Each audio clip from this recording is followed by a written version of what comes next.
If you're craving a meaty snack that packs a good dose of protein, then some beef jerky might just be the ticket. Eating dried, cured strips of meat dates back to the ancient cultures of South America, and it's thought that jerky may be an English mispronunciation of a native word for burnt meat.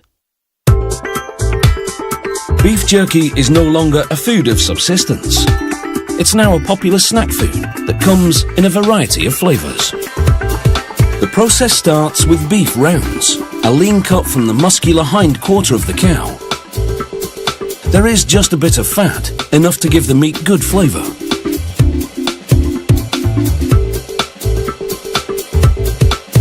Workers put the beef rounds through a slicer, which cuts them into thin strips of identical width, so that the jerky pieces come out as uniform as possible.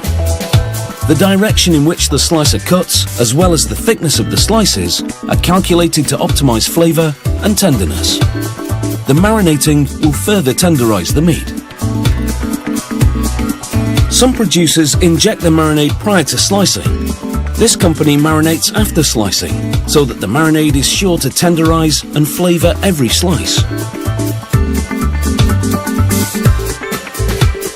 After loading a small batch of meat into a rotating drum, the marinade is added, a secret recipe comprising both dry and liquid seasonings.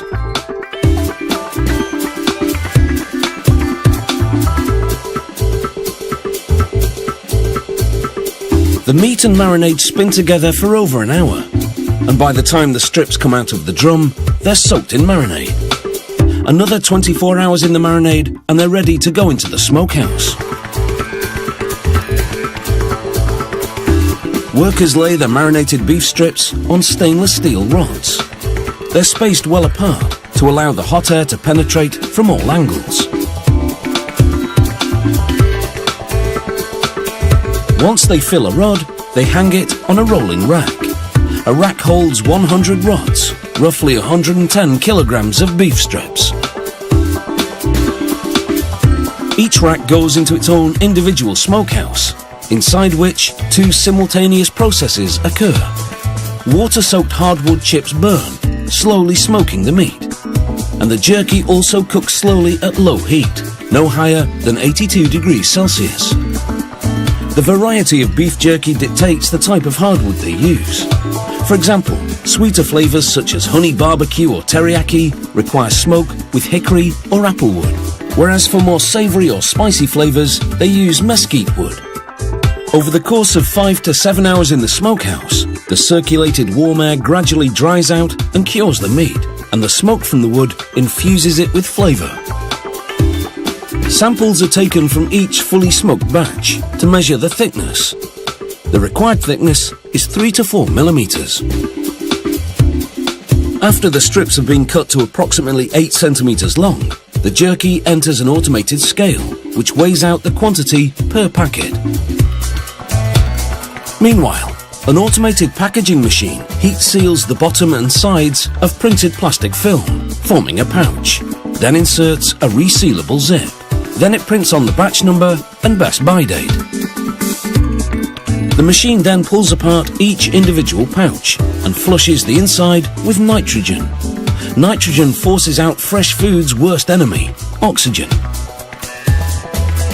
Then the machine drops in additional ammunition, that tiny oxygen-absorbing packet you find. Now the pouch is ready to receive its beef jerky.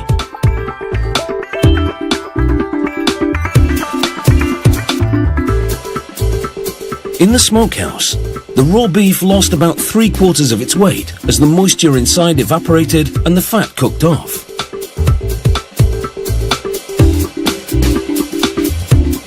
The sealed pouches are now moved to the boxing and shipping area. Every 5 minutes, quality control technicians take a sealed pouch off the line to measure the nitrogen and oxygen levels inside. Earlier on, they tested samples from every single batch coming out of the smokehouse to make sure the slow cooking process killed off all the bacteria in the beef and dried it sufficiently. The jerky can boast a shelf life of 14 months. There's food for thought. Chew on that.